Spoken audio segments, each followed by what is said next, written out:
El acoplante desplaza el aire y generalmente ese medio acoplante tiene una impedancia muy similar a la del acero que voy a inspeccionar.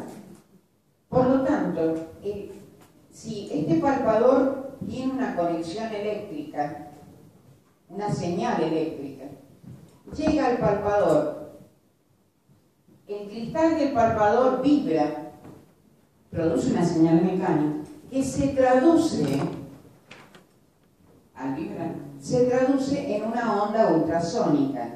Y como hay un acoplante acá, se transmite todo el haz ultrasónico al otro costado de la pieza. Si este palpador es emisor y receptor, emite ondas ultrasónicas. Cuando llegan al otro lado de la pieza, rebota, se refleja. ¿Por qué se refleja? Porque tiene una impedancia diferente. Y este haz reflejado lo recibe nuevamente el cristal piezoeléctrico. ¿Y en qué lo transforma? En una señal eléctrica. ¿Se dan cuenta? Este cristal es emisor y receptor. ¿Emisor y receptor de qué? De la señal ultrasónica. Entonces, este es responsable de transformar la señal eléctrica en una onda ultrasónica. Yo recibo una señal eléctrica, el cristal lo recibe, la transforma en ultrasónica, atraviesa la pieza, del otro lado, o al final de la pieza, se refleja y el haz reflejado ultrasónico lo recepciona el cristal y lo transforma en una señal eléctrica. Por eso se llama emisor y receptor. Si nosotros tenemos una pantalla de un osciloscopio, respecto del tiempo, generalmente en microsegundos, esto da magnitud, profundidad, voy a tener, cuando choca, se genera el haz y choca con la superficie de la pieza, se genera un eco de emisión. En el método impulso-eco, en el método impulso-eco, se genera un eco de emisión. Cuando llego a la otra cara de la pieza, se produce un eco de fondo. Este es de emisión y este es de eco de fondo. Si ustedes se fijan, la distancia que tenemos acá va a ser el espesor de la pieza. Entonces, si lo que nosotros hacemos es medir tiempo, nosotros podemos saber cuál es el tiempo total que tarda el haz en recorrer todo el espesor. Si a su vez sabemos cuál es el espesor de la pieza, porque lo podemos medir con un calibre o con una cinta métrica de acuerdo al espesor, podemos saber cuál es el tiempo total. Entonces, el espesor de la pieza, supónganse 25 milímetros, es el espesor total, le corresponde a un tiempo total dado por la distancia entre el pico de emisión y el pico de fondo, o el eco de emisión y el eco de fondo. Pero si a su vez, por este método, nosotros tenemos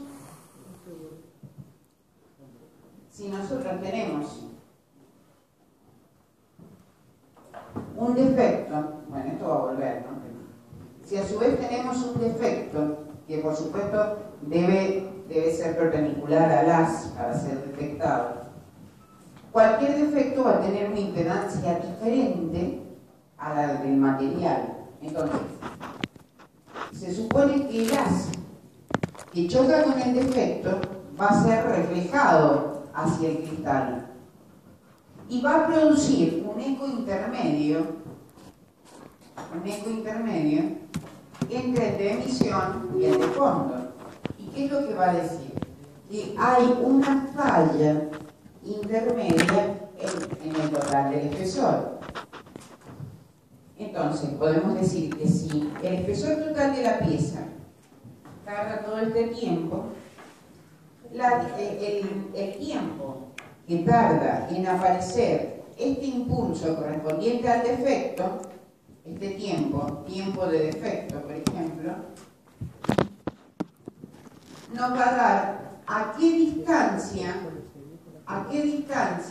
se encuentra el defecto respecto de la superficie de la pieza. Sería una forma de ubicar el defecto a lo largo del espesor de la pieza. ¿Se entiende? ¿Se entiende o no?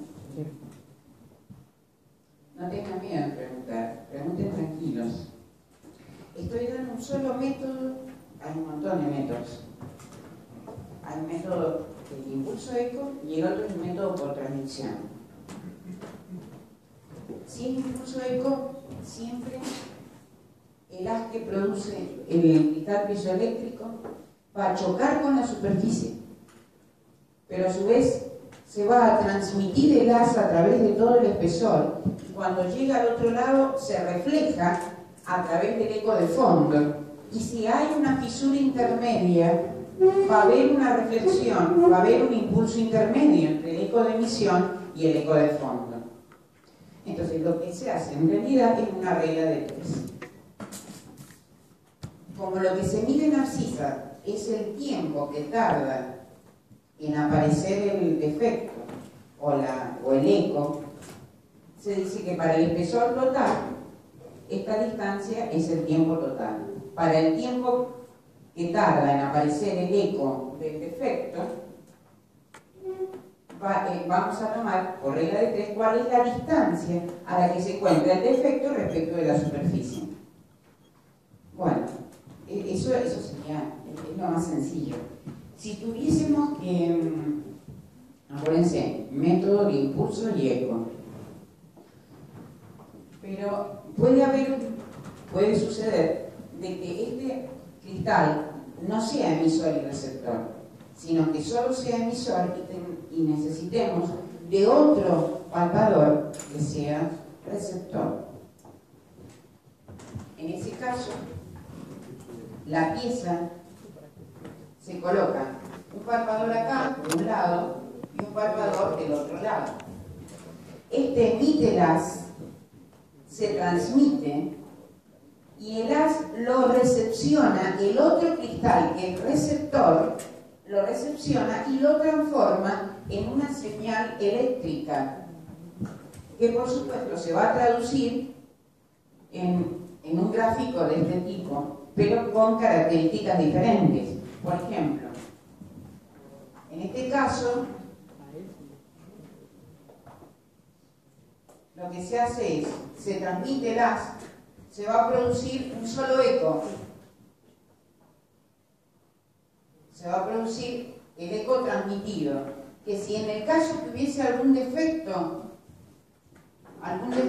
este eco va a sufrir una disminución de altura, nada más. A esto se llama eco transmitido. Bueno, nada más que eso. Lo que quería decir nada más es que, bueno, es distinta la morfología del impulso de eco que el de transmitido, ¿verdad? Bueno.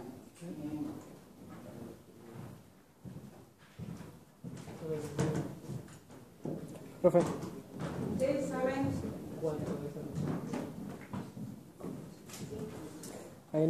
En ese caso, entonces, que ahí determino, en el segundo método, determino con el tiempo de nuevo la distancia, igual que en el otro. No, ¿no? es diferente. O sea, ¿qué es lo que determino? No, ahí no estoy midiendo, en ese caso, el espesor. El espesor. En el segundo método no puedo medir el espesor porque no tengo un eco de emisión y un eco de fondo. Tengo solamente el eco del haz transmitido, que se reduce la energía del haz cuando hay un defecto. Escuchen, la altura del pico, la altura de estos picos, nos da una idea de la magnitud del defecto.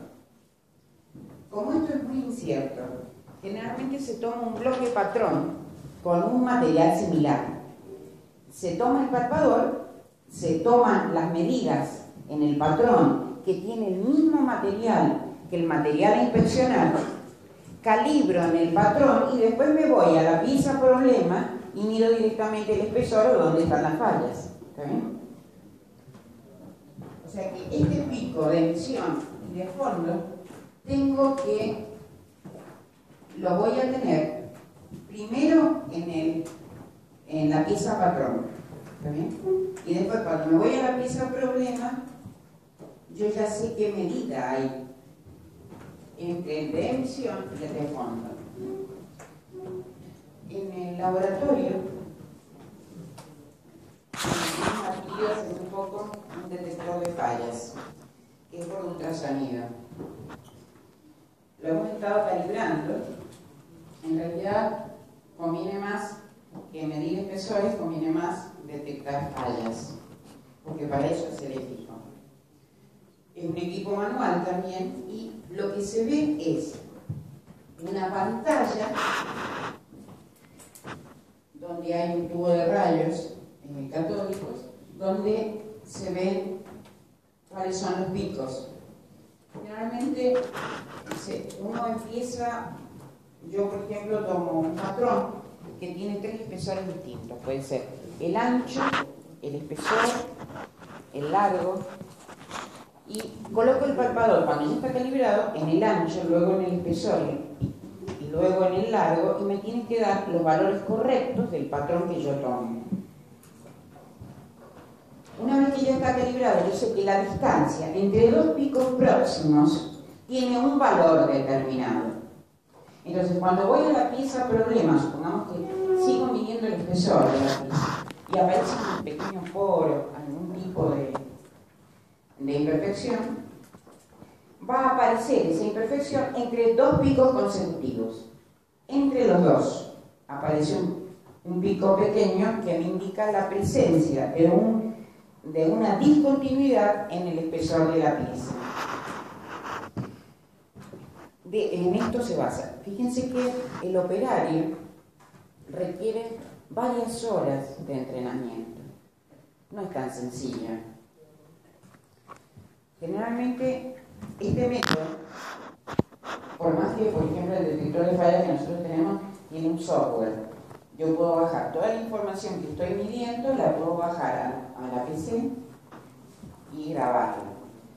Pero en general, en las empresas, lo que me ha cansado ver en todas las empresas, es que siempre están haciendo detecciones con los palpadores y no tienen forma a veces de guardar la detección de la falla en un lugar determinado del tanque o de la pieza inspeccionada. Entonces, para almacenar datos a veces no es tan sencillo. El operador requiere de mucha experiencia. Entonces, bueno, eso es importante. Lo que sí detecta fácilmente defectos que están más que nada en la parte interna, que pueden haber en la superficie, y el dimensionamiento de la pieza, el ancho, el espesor, yo puedo detectarlo fácilmente. Como también les explico, ustedes han visto equipos que son más grandes, por ejemplo este equipo que está acá. Estos son los osciloscopios más grandes, ¿verdad? Por ejemplo, el detector de falla que nosotros tenemos en el laboratorio es parecido a este, pero con menos teclas, algo más sencillo. Se calibra y se mide directamente, ¿no? Pero siempre sobre la pieza patrón y después sobre la pieza problema. Este sería una especie de osciloscopio. Acá tienen que haber cables y unirse al palpador. No sé dónde están los palpadores acá. No veo, acá están los palpadores. Sí, sí.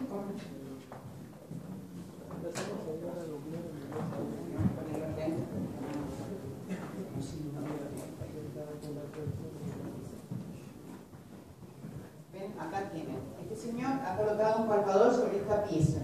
¿Ven? Y la pantalla está ahí arriba. Esta es una pantalla del osciloscopio. Y el gabinete en realidad tiene una serie de teclas que me permite calibrar y medir lo que estoy mirando en la pantalla del osciloscopio. Este es otro medidor, la pantalla. Acá tienen el palpador. Este operario está colocando el palpador abajo de esta válvula. Está inspeccionándola. Generalmente, fíjense, pueden haber osciloscopios mucho más chicos que uno se los cuelga del cuello y puede ir a cualquier lugar y tomar el espesor, las medidas, pero sabiendo que el patrón tiene que ser pequeño. Hay una ventaja que tienen estos detectores, lo que yo pude ver, es que si no conozco el material